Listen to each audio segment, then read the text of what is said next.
A shattering sound at 2 o'clock in the morning, in the dead of night, when the ancient forest outside was still lost in a deep sleep. A jarring crack rang out, tearing through the darkness. The wall clock read exactly 2 o'clock in the morning. The old wooden house, isolated in the Vermont woods, seemed to startle awake along with Emily, the middle-aged woman living alone, who had just jolted out of bed, her heart pounding, her breath disordered. She walked barefoot across the ice-cold wooden hallway toward the sound. The study room window lay shattered, shards of glass scattered across the floor like broken ice. The night wind rushed in, carrying the scent of decaying wood and something even older than time itself. Lying on the wooden floor was a large owl, its mottled gray-brown feathers coated in dust, blood oozing from its wane, struggling for breath. Its eyes were wide, reflecting a look of panic yet remaining sharp, as if it had just crossed from another world to be here. Right beside it lay an old envelope, fallen from the owl's claw, still sealed with red wax. Beneath the film of dust was a trembling handwritten script, the ink aged by time. Emily bent down, her hands shaking as she picked up the letter. Her heart seemed to stop when she read the sender's name, the name buried by time for more than 3 decades, her grandmother, who had passed away in 1992. Handwriting from the past. Emily placed the owl into an old cardboard box lined with soft cloth and set it near the fireplace. She prepared some warm water, gently cleaned the wound on its wane. The creature did not resist, breathing softly, eyes half closed, as if it knew, or had chosen, exactly where it needed to be.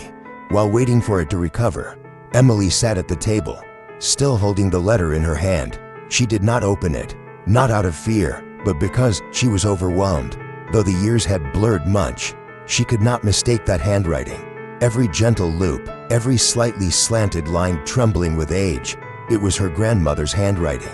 Mabel Hawthorne, the woman who had held her in childhood dreams, who used to tell enchanting stories about the forest, about owls, about things beyond explanation. But she has been gone for a long time. How? Emily murmured, her eyes landing on the intact red wax seal. No one could have forged this. No one knew Emily was here, in this old house, except herself. The mailbox outside remained empty. No postman, no neighbors, no phone, no social media. She looked around the room. Dusty picture frames, worn leather-bound books, objects still in their places as though time dared not touch them. Memories flooded back, winter evenings when her grandmother held her, whispering old tales. One of those stories, tales of owls trained during wartime, carrying letters through deep forests and mountains when humans could not go. She had once laughed, her grandmother had just smiled, her eyes distant. Some letters can only be delivered by animals. Emily tightened her grip on the envelope. She felt both unease and curiosity. A part of her feared what she would discover, but another part, stronger, compelled her. If this is the final message, why is it only reaching me now? The unexpected return. The owl survived, though its wounds had not fully healed. Every morning it stood at the study room window, like a guardian watching over something deeply hidden. Emily had opened the first letter. In it, her grandmother wrote not only with tenderness, but also began telling an unfinished story, things she had always wanted to say but never had the chance to. Day after day, the owl did not leave. It simply watched, quietly, as if waiting for something. Emily grew used to its presence, something both surreal and strangely comforting. One night in early October, when the autumn leaves rustled outside the porch in a blaze of red, the owl let out a long, echoing cry, like a mournful tune reaching across great distances. It no longer stayed still. It flew and landed on a branch at the edge of the forest. Its eyes fixed on her, unblinking. There was something in that cry, a summons, or perhaps a warning. Emily put on a wool sweater, slipped on her old boots, picked up a flashlight, and followed. The dim beam of light cut through the tall trees, over thick lichens clinging to roots, and across a damp forest floor that looked untouched by human steps for years. The owl led the way, silent as a ghost gliding through the air. After more than half an hour of walking, they reached a sunken patch of land. There, tangled in the gnarled roots of an ancient oak, was a hollow, hidden beneath decaying leaves and clay. Emily knelt down, brushing aside the damp earth until her hand touched something cold and metallic. A tin box. She opened it. Inside were 4 more letters, wrapped in old linen, all still sealed with red wax. The handwriting was the same, trembling, simple, yet unmistakably Mabel's. One of them was clearly labeled, "Only open when you are in danger."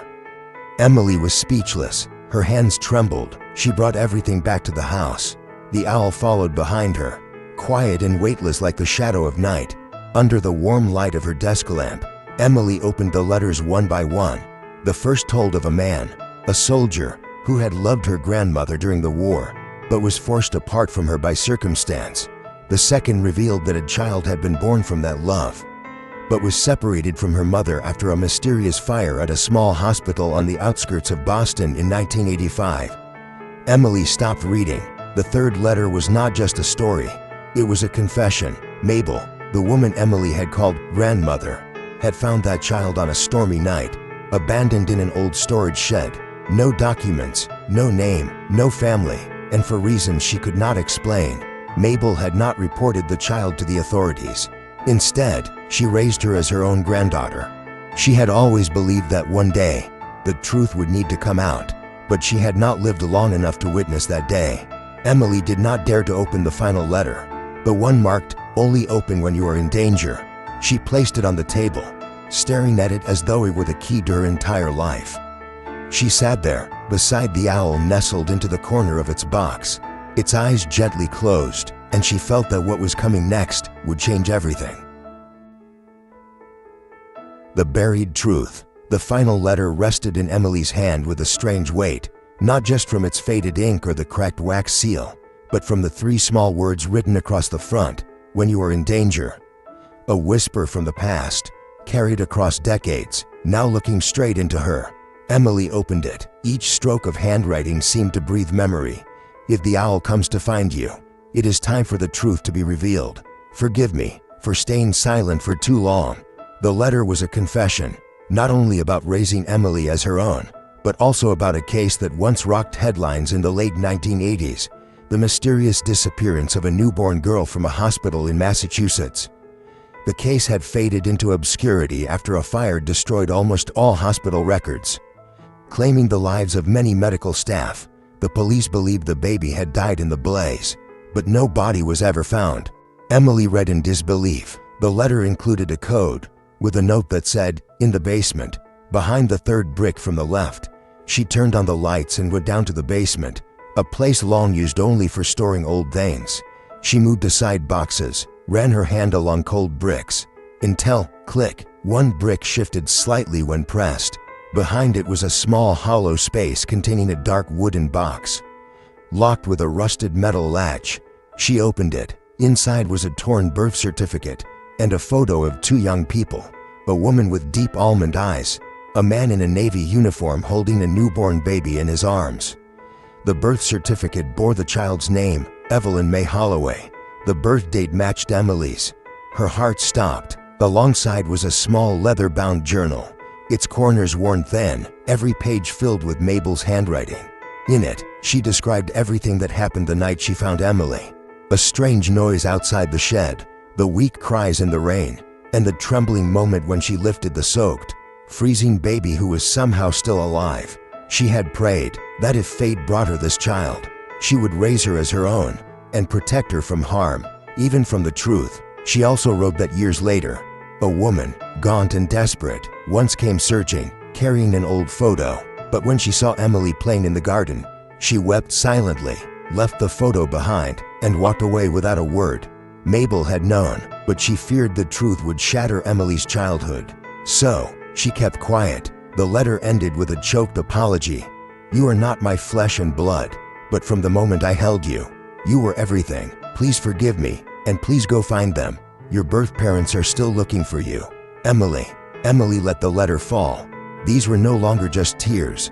Her whole body collapsed onto the desk, trembling with wave after wave of emotion, a storm of grief, rage, confusion, but above all, the aching sorrow of a child who had finally heard the voice of the past. The owl, as if understanding, flew up to the bookshelf and bowed its head gently. It was no longer the wild creature that had crashed into her house. It was a messenger, a bridge between two worlds, a living testament to what her grandmother once said: "There are some truths only the most loyal creatures are willing to carry for us." The final turn of the head. The next morning, as the first sunlight filtered through the tall pine branches, Emily woke up with a strange emptiness in her chest.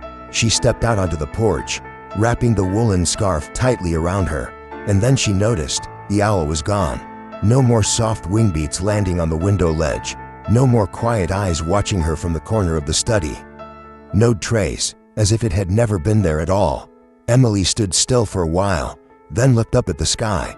White clouds drifted slowly, and sunlight streamed through the leaves, casting a soft glow on her face. In that moment, she felt as though someone was smiling at her from far away. A silent goodbye, a final embrace from the past. She returned inside, carefully folded each letter, and placed them back into the tin box. Today, she would leave this place.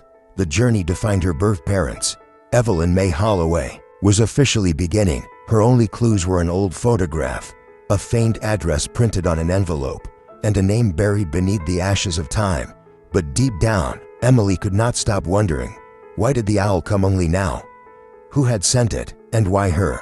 There were no answers, only the belief that sometimes the universe has its own way of arranging the impossible. The letter across time. There are messages that never arrive on time, but still reach us in the exact moment we need them most. They do not travel through cables, nor arrive by human hand, but instead cross the boundaries of generations on the silent wings of an owl. Emily understood that as she reread the letters, each line a heartbeat from the grandmother who had passed, a woman who loved her, raised her, and shielded her from the world to protect a child not of her blood. But love, memory, and truth, they never vanish. They simply wait for the right moment to be revealed. The owl had done what no person could, carried a secret across more than 3 decades.